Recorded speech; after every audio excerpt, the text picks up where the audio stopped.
Okay, so welcome to day 2 of the 7-day challenge. Now, in day 1, you should have had written down a load of low content, medium content, and hopefully some higher content niches as well.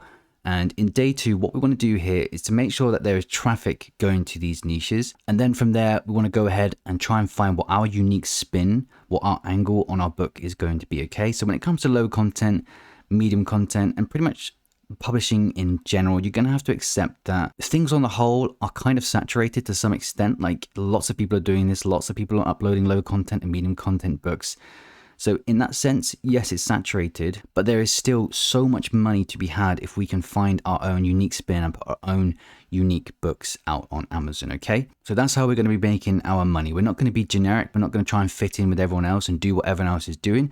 We're going to put our own unique spin on things and make sales that way, okay? But be the type of publisher that has unique books that no one else has on Amazon, okay? So whether that's the niche or whether that is the front cover or what it says on the front cover, we're going to be first to that and we're going to be unique, okay? And we're going to stand out in an ocean of generic books. Okay, so let's not worry about our unique spin for this first part of the video. We're going to look at that in just a moment. But the first thing that we want to do is to take our sort of vague niche. So for example, if we found prayer journals, fitness journals, things like that, we want to make sure first and foremost that there is interest in those type of books on Amazon, okay? So even if you found prayer journal for women over 50 or something very, very specific, just find the sort of parent niche, which is going to be prayer journal. Make sure that there is traffic going to that first, okay? That's the first thing we're going to do here. We're going to do this for all of our books that we've written down, low content, medium content, and higher content books. We want to make sure that there is traffic going to them. And the way that I like to do that is just to search for the main niche that I'm going for here. So prayer journal, for example, just search that on Amazon and then just go through the first 2 pages of Amazon and see what the sales ranking for these type of books are. Okay, so we just want to make sure that there is plenty of traffic going to these type of books. So I'm using DS Amazon Quick View, which is the extension for Chrome that lets you see the book rankings on the front page here. So instead of having to go into every single book and see what the ranking is, it's going to show us on the front page here. Now, what I want you to do, and you've probably heard from multiple people, is that you need to have a certain number that your book ranking. So when you do your niche research, you've got to have 10 books on the first page that have a ranking of under 150,000, that have less than 100 reviews. What I want you to do is to not worry about that, because you're going to get stuck in that sort of analysis paralysis stage and you're never going to do anything if your criteria is just so crazy like that. What I like to do for pretty much all of my books now is just to make sure that on the first 2 or 3 pages of Amazon, that the books that I'm looking for in the niche that I'm looking for, they have a ranking of under 400,000 or 300,000, that there's plenty of books that have under 300,000 or under 400,000. So for example, if I was searching for prayer journal, which is the niche we're doing here, and I could see that all of these books were like 1 million, 2 million, 3 million, and then 1 or 2 were like ranked under 500,000, that's not good enough for me, okay? I want to see that these books are consistently ranked under those numbers, okay? So just use 400,000 or 300,000. Go through the first few pages and make sure that they're consistently ranked under those numbers. Because if you're getting books on the second page of Amazon that are consistently ranked under those numbers, then that means people are actively going to the second page and buying these books, which means that there's a lot of traffic. For someone to go to page 2 and to page 3 and find these books, it must mean that there's a lot of traffic going to them, okay? So scroll through the first pages, find books that are specific to your niche, check the rankings, make sure they're consistently under 300,000 or 400,000. So as we can see for prayer journal here, all the independently published books on the first page, they're ranked really low, 44,000, 59,000, 41,000. We have 1 million here, okay? So when it comes to these kind of anomalies, let's call them that, not every book is going to fit your criteria, okay? There's going to be these ones that just stick out. And it's probably because they suck, or they don't have a very good cover, or because they're new, okay? Okay, so I've come all the way across to page 3 here, and we still have prayer journals that are ranked under like 400 or 500,000. Even here with covers on the third page that aren't particularly good, with 1 review, 480,000, that's still good. That's still really good. It's really promising. We found a niche here that has traffic going to it. It has to have traffic going to it in order for these sales rankings to be so low on these deeper pages on Amazon, okay? So this is a really good sign. And what you can do on your list, so of course on day 1 we made this list of all the niches and whatnot, you can go further from there and start writing down whether or not there is enough traffic in your opinion going to the niche that you've picked. So if I had prayer journal here, and however you want to record this is entirely up to you. You could write something like traffic, good to go, or just confirm that there's traffic going to your book, and write that down just to make sure you know that this is a book that you're then going to look at further in detail and start doing your niche spin on. Okay, so we're going to look at that in a minute. But for now, again, we're just making sure there's traffic going to these niches. So prayer journal, for example, here, that looks good. And then we'll put our second section for what our spin is going to be on that book. Okay, so obviously you can be a bit more organized than what I'm doing here, but I think you get the point. Is just to record, write down the books that you're going to be pursuing in the later videos. Okay, so that's the first task of day 2. That's to do that for all of the books that you've written down. And if you find that they don't fit the criteria, if you find that there's not enough traffic going to them, just delete them and move on to the next book.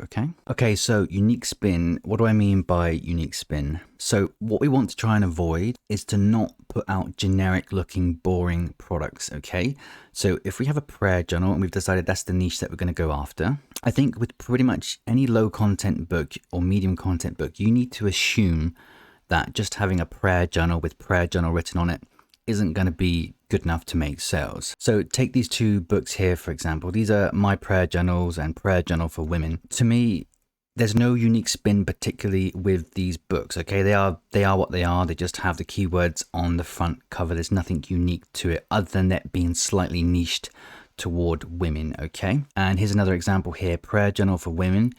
Again, it's just a prayer journal with a very basic cover that has the keyword prayer on the front. And here's another example here, Prayer Journal for Women. It's just these kind of keyword covers where we have prayer journal or prayer journal for women, and then we just put that on our front cover and we hope that's enough for it to sell. So in my opinion, whilst you can make sales with covers like this, you need to be different in one of 3 ways. So for your low content books, your unique spin either needs to be an incredibly well designed cover. So something like this, but with a much better design, could work just through virtue of the cover looking so good. Okay, so that's your first unique way of standing out, is to have a high quality cover. Now you need to be real with yourself as to what high quality is. Can you make that yourself? Maybe not. If you're not a graphic designer and you're using Canva to make these, then the chances are that you can't make these yourself. And to get a really good looking cover, you would have to outsource to somewhere like Fiverr. Okay, so the second way that we put a unique spin on our books is to go into a deeper niche. Okay, so this one here, for example, Prayer Journal for Black Women, that is a super specific type of niche. Now the cover isn't particularly good, has no sales, it has no reviews on it, but it has a ranking of 500,000, which means it's making sales, and I think it's on page 3 or whatever I'm on at the moment. So that's the second way that we can put a spin onto our low content books, is to really niche down, and that applies to our medium content books as well. And I'm going to look at them in just a second, but for low content books, amazing cover or super specific niche, or, and this is pretty much for just low content books, or we have a unique cover. Okay, so let's assume that we have a prayer journal, just a prayer journal. However, what we don't want to do is target that. It's the way this person here has done it. For example, they just shoved the keywords on the front of the cover, have a little bit of flower going on in the background. I hope that sells. Our last spin that we can put on this, and you can do all 3 of these in one if it makes sense to do it that way. But if I think prayer journal on its own has enough traffic going to it, I'm not going to put just prayer journal onto my front cover. I want there to be something unique on my cover that speaks to the audience that are looking for this type of book. Because when they come and find prayer journals, just generic prayer journals, they're going to find hundreds, maybe not hundreds, but they're going to find a lot of books that just have prayer journal written on the front. Now, what can you do on your cover to differentiate from that type of person? Okay, there's no real reason that someone would buy your book over their book without giving them a reason to. Okay, so I'm going to give you an example here of what I mean by differentiating with your cover. So instead of this book here having just prayer journal on the front, they've gone with this quote that says, "I am with you always." So this book stands out amongst all the other generic prayer journals just because it has a unique cover design. And trust me, people will buy books based on the cover. It is so important. And if you can't create a really great looking cover, then your next option from there is to have a unique cover like this with something like a saying on the front. And of course, if you're going to write sayings on the front, then it has to be relevant to the niche that you're selling within. Okay, and just to use another example that is not an independently published book, how about something like this? So this is kind of another prayer journal. Let's assume that it is just a prayer journal. They have on the front cover, "Give us each day our daily bread." So that's something from a passage from the Bible, I think. but it stands out because it's unique and it's targeting that type of person that doesn't just want prayer journal written on the front of their book. They want something more that speaks to them. So quotes like that are ways that we can put a unique spin onto our books, okay?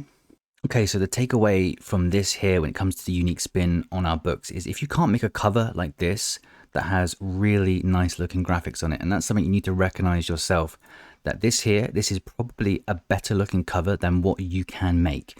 And you're not going to be able to make this cover in Canva. It's just very good. I don't know how they've had it made. Maybe they've done it themselves because they're a graphic designer. Maybe they've had it outsourced for 20 quid, 30 quid or whatever. Just really good. And it stands out just because the cover looks so nice.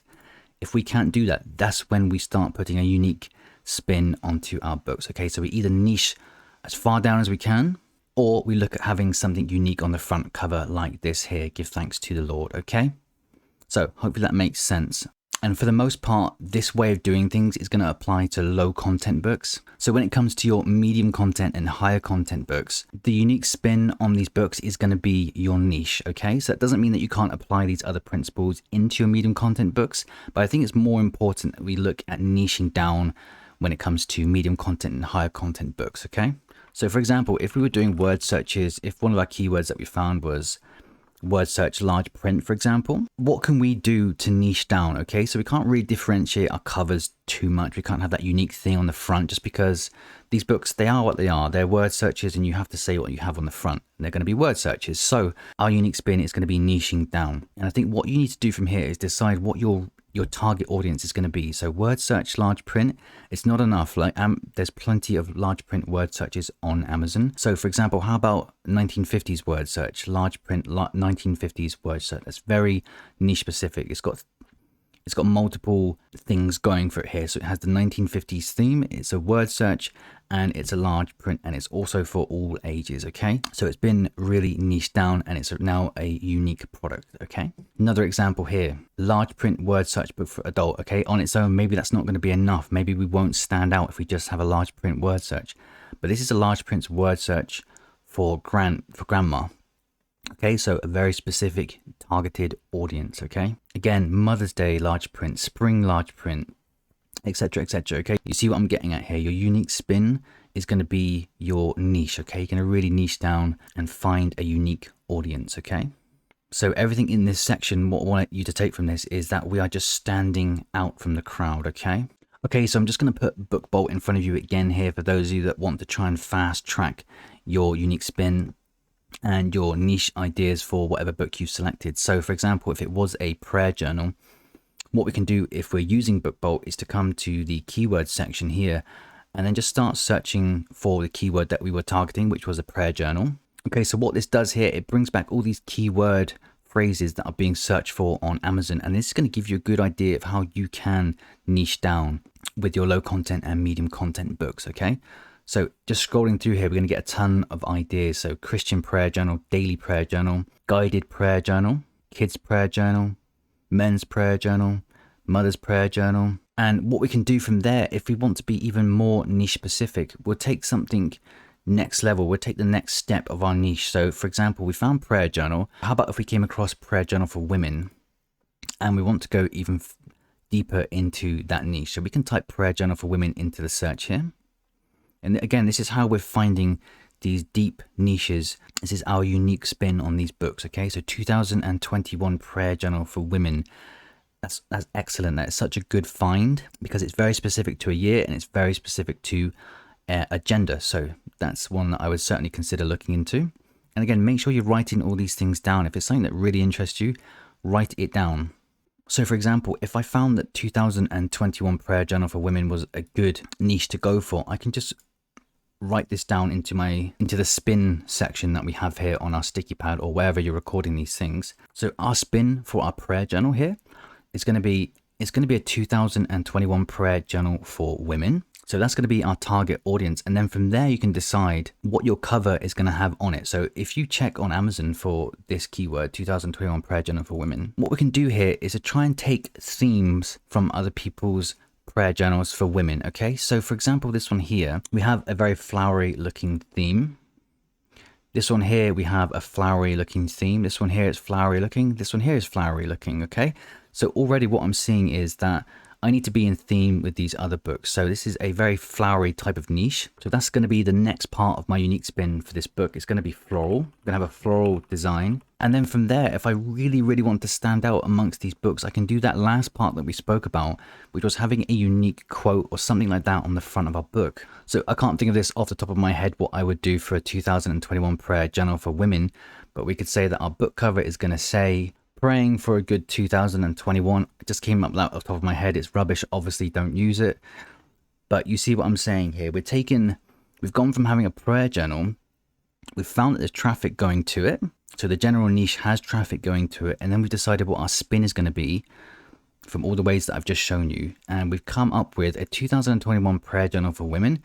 It's going to have a floral design on the cover. And the book cover is going to say something unique on the front that isn't just these keywords here. Okay, so what you get at the end of that, and if you do this for every single book, you're going to get a unique product on Amazon that nobody else has, and that's where you're going to make sales from. It's having this unique standout product. Okay, and that's what I do with my Amazon business. That's how I'm going to go forward with it from here. Okay, so the same is going to be applied here for your higher content books. So for example, we want to try and avoid just having the most generic broad term out there. So keto cookbook for me in 2021, it's not going to be enough. There's so much competition.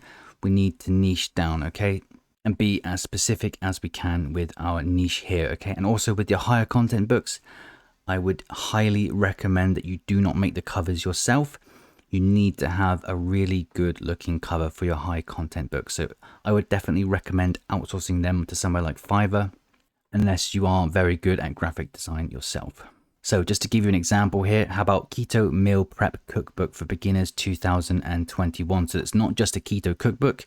We have multiple angles going here for the keto niche. So we have keto, we have it's a meal prep, we have it's for beginners, and we have specific to 2021. So you have 4 kind of factors going for it.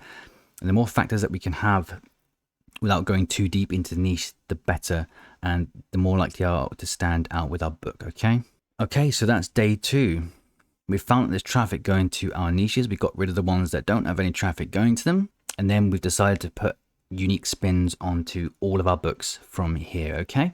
So just get as many done as you can with the time that you have for each day, okay? So you don't have to get a certain amount done per day, as long as you get something done, because we're going to move on to the next step, which is of course going to be a direct lead on from day 2. So make sure you're ready. Make sure you get some of these done at least. Try and do 5 maybe if you can.